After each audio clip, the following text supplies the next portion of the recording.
Eto question sa atin 'to 'no. So, iha-highlights ko lang 'to kasi nakita ko yung message niya. Ang tanong niya is, malaki po ba ang sahod dito sa Czech Republic?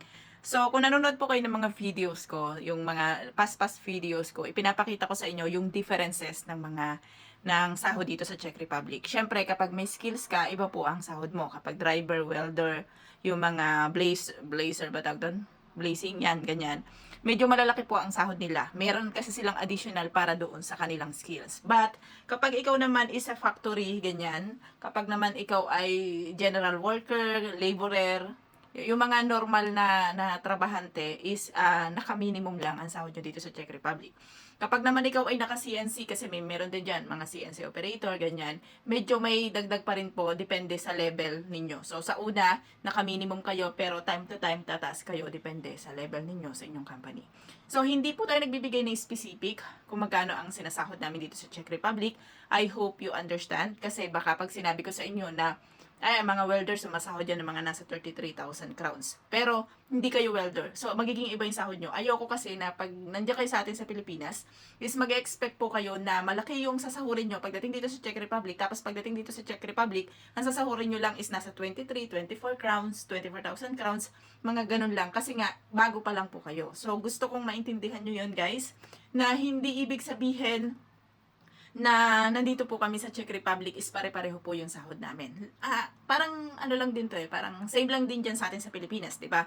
Kapag ikaw ay nasa factory, iba ang sahod mo kapag nasa office ka, iba ang sahod mo kapag ikaw ay medyo matagal na sa company, at iba rin ang sahod mo kapag marami kang overtime. Same as dyan sa atin sa Pilipinas. So, hindi ko po hinihingi or hindi ko inaano na. Kasi, nag-comment ako kay sir, nagsabi ako sa kanya kung ano ba yung expectation niya na malaking sahod. Tinanong ko siya ng ganun, kung ano ba yung malaking sahod sa'yo, sir? Sabi ko sa kanya ganun. Ang naging response niya sa akin, kaya nga ako nagtatanong ng net. So, hindi kita mabigyan, boss, ng specific kung magkano dito. Pero ito sasabihin ko sa'yo, no? Kapag nag-apply ka sa Czech Republic, ang mostly na offer dyan sa'yo is 23,000 crowns. Dyan sa atin sa Pilipinas, no? 23,000 crowns up to 30,000 crowns. So, offer yan sa inyo. Offer. Pero nakadepende yan kung may benefits kayo na free accommodation or wala. Kapag free accommodation kayo, ibig sabihin, kung ang offer sa inyo is 23,000 crowns, mahigit kumulang, konti lang yung diferensya niyan kapag sumahod kayo. Konti lang po yung diferensya niyan. Kasi, kahit meron kayong kaltas, kasi yan 23,000 crowns, basic pa lang yan So, may kaltas pa yan, may tax, tapos may insurance pa nakakaltasin sa inyo. Ito, kapag free accommodation, no?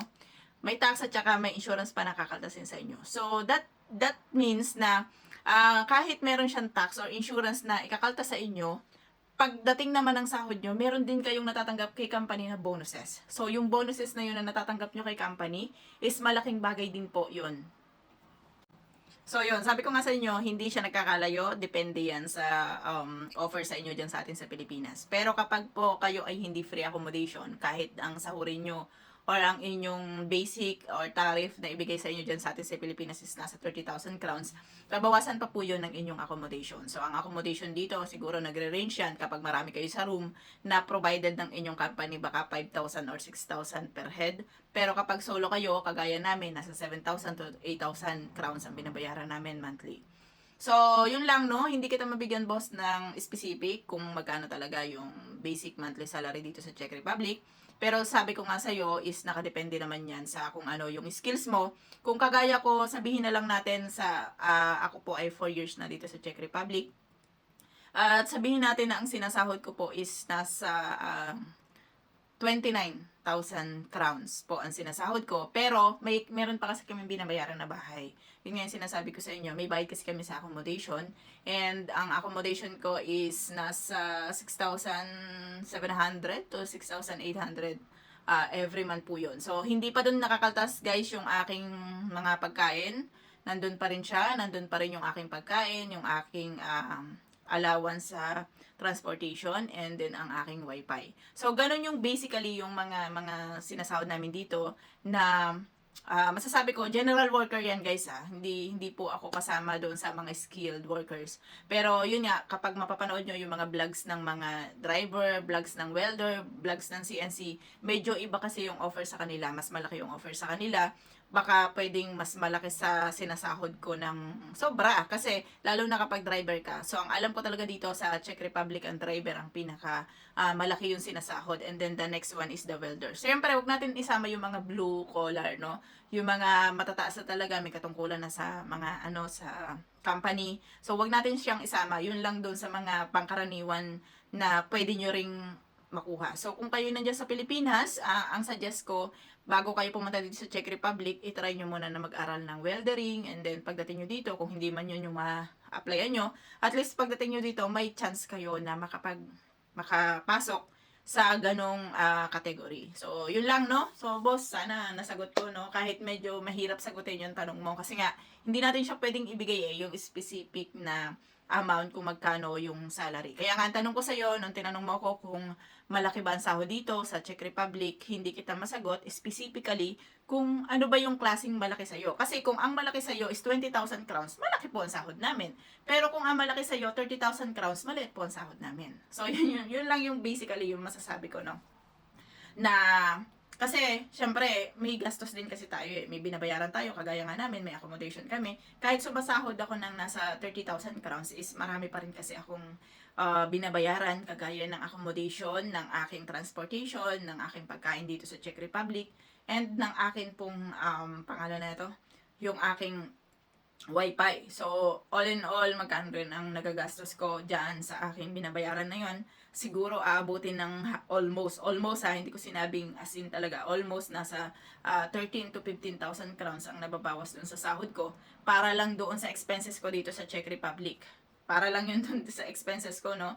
So, nakadepende yan kung gagala pa rin ako kasi hindi naman kasama doon sa budgeting ko yung pagkala ko. So, iba pa rin, no? Kaya, hindi nyo kasi na-specific sa akin na, boss, sumasahod ka ba dyan ng nasa 30,000 crowns? So, I can explain to you sana kung paano bang malaki yung binabanggit mo. Kasi, hindi ko nga alam kung ano ba yung specification mo, kung ano ba yung malaki na sahod para sa'yo. Kasi, kung sasabihin natin na, boss, sumasahod ka ba dyan ng 50,000 pesos? Sa pesos to, no?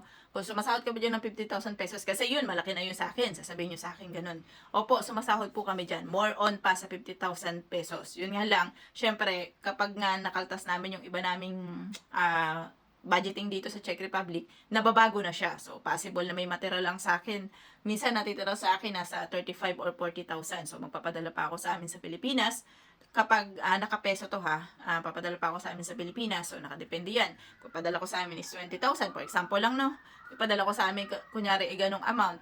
So, magkano na lang matitira sa akin kung gusto ko pang mag-save. So, yan. Yun lang yung masasabi ko, no? So, please lang kung meron kayong question, please be specific doon sa question para at least kapag ganito, nagawa ko ng videos, masasagot ko kayo ng as in direct to the point kung magkano ba talaga, no? So, yun lang. Thank you.